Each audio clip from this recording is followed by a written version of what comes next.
La mort est une réalité inévitable pour nous tous, car il est ordonné aux hommes de mourir une seule fois, et après cela vient le jugement. Cette certitude peut changer profondément notre perspective sur la vie et ce qui compte vraiment. Réfléchir à la transience de la vie et à ce qui vient après nous conduit à remettre en question nos priorités et ce qui vaut vraiment la peine. Une fois, j'ai rencontré un homme qui avait une expérience de mort imminente. Il était un fervent croyant en Christ et aussi un homme d'affaires très prospère. Lors de notre conversation, il a partagé comment être à quelques minutes de la mort, moins de 10 minutes, lui avait fait vraiment comprendre la valeur de la croix du Christ.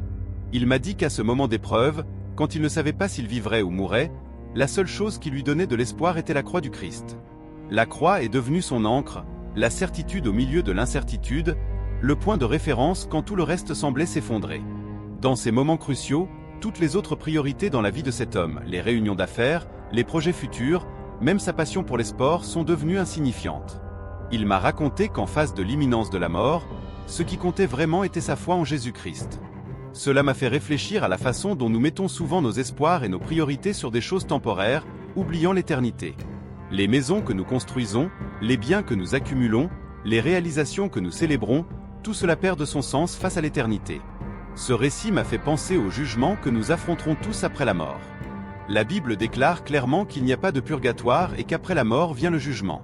Savoir qu'un jour notre vie sera révisée par un Dieu saint, éternel, devrait changer la façon dont nous vivons.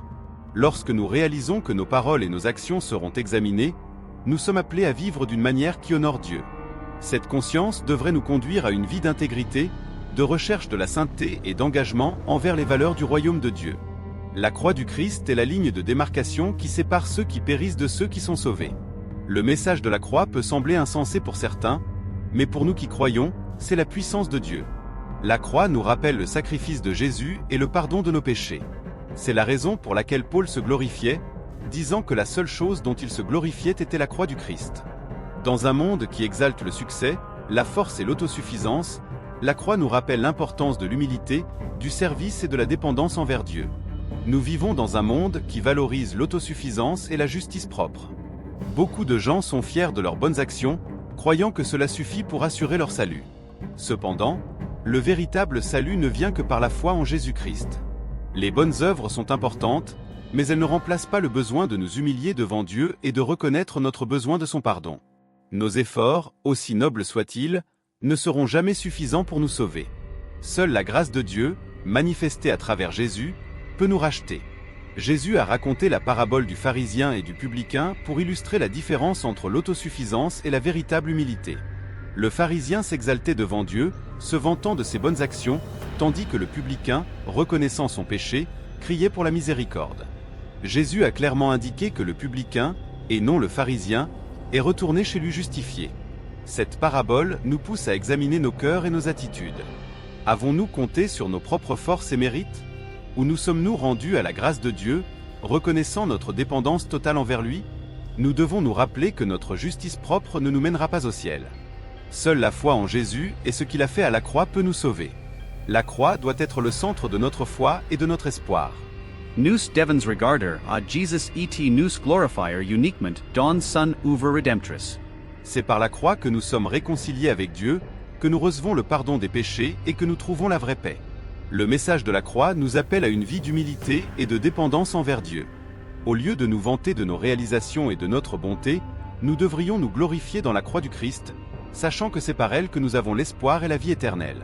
Puissions-nous vivre avec cette perspective, en valorisant ce qui importe vraiment et en plaçant notre confiance dans l'œuvre de Jésus. Puissions-nous apprendre à vivre les yeux fixés sur l'éternité, comprenant que notre vie ici est éphémère et que ce qui importe vraiment, c'est notre relation avec Dieu. Dans le monde moderne, nous sommes constamment bombardés de messages qui exaltent l'autosuffisance, le succès matériel et la réalisation personnelle. La société nous enseigne à chercher la reconnaissance, à construire un héritage, à accumuler des richesses. Cependant, le message de l'Évangile nous appelle à un chemin différent. Jésus nous invite à prendre notre croix et à le suivre, à nous renier nous-mêmes et à vivre pour lui. Cela peut sembler une contradiction, mais c'est dans l'abandon, dans le renoncement et dans le service que nous trouvons la véritable vie. Il y a une histoire qui illustre bien cette vérité. Un jeune homme riche s'est approché de Jésus, demandant ce qu'il devait faire pour hériter la vie éternelle. Jésus, connaissant le cœur du jeune homme, lui a dit de vendre tout ce qu'il avait, de le donner aux pauvres et de le suivre. Le jeune homme s'est éloigné triste parce qu'il possédait beaucoup de biens. Jésus a alors dit à ses disciples qu'il est difficile pour un riche d'entrer dans le royaume des cieux.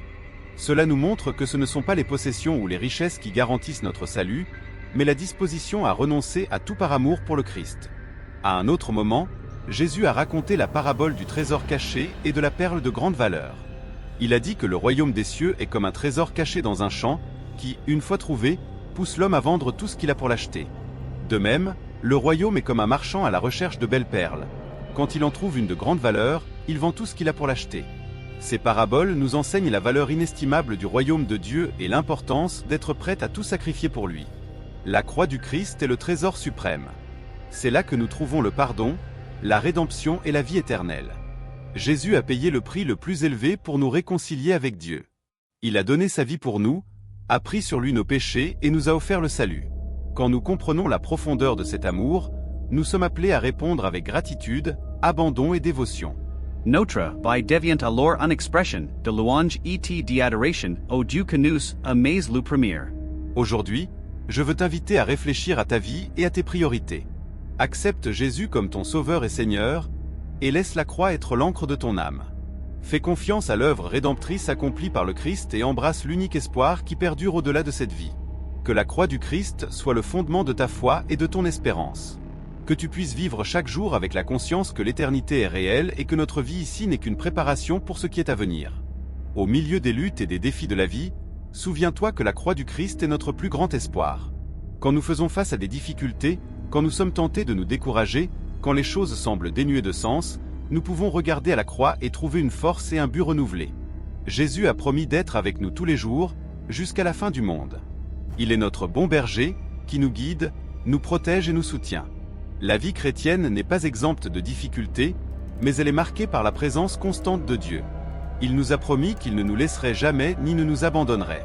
Lorsque nous traversons la vallée de l'ombre de la mort, nous n'avons pas besoin de craindre, car il est avec nous. Sa houlette et son bâton nous rassurent.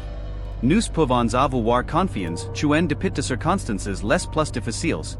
Dieu ouvre pour notre bien et pour sa gloire. Puissions-nous alors vivre avec cette confiance et cet espoir. Puissions-nous embrasser la croix du Christ comme notre plus grande joie et notre plus grand trésor. Que notre vie soit un reflet de l'amour de Dieu, un témoignage de sa grâce et un instrument pour amener les autres à connaître la vérité de l'Évangile. Et qu'à la fin, nous puissions entendre de notre Seigneur les paroles « Bien joué, bon et fidèle serviteur. Tu as été fidèle en peu de choses, je te confierai beaucoup. Entre dans la joie de ton Maître. » Aujourd'hui, je veux t'inviter. Accepte Christ comme ton Sauveur et Seigneur, donne ta vie à lui et fais confiance à l'œuvre rédemptrice accomplie sur cette croix. Embrasse l'unique espoir qui perdurera au-delà de cette vie et atteint l'éternité aux côtés de notre Sauveur. Que la croix du Christ soit l'encre de ton âme et le fondement de ton espérance. En Jésus, nous trouvons le pardon, la grâce et la vie éternelle. Ne laisse pas passer cette opportunité. Accepte aujourd'hui et expérimente la transformation que seul il peut offrir.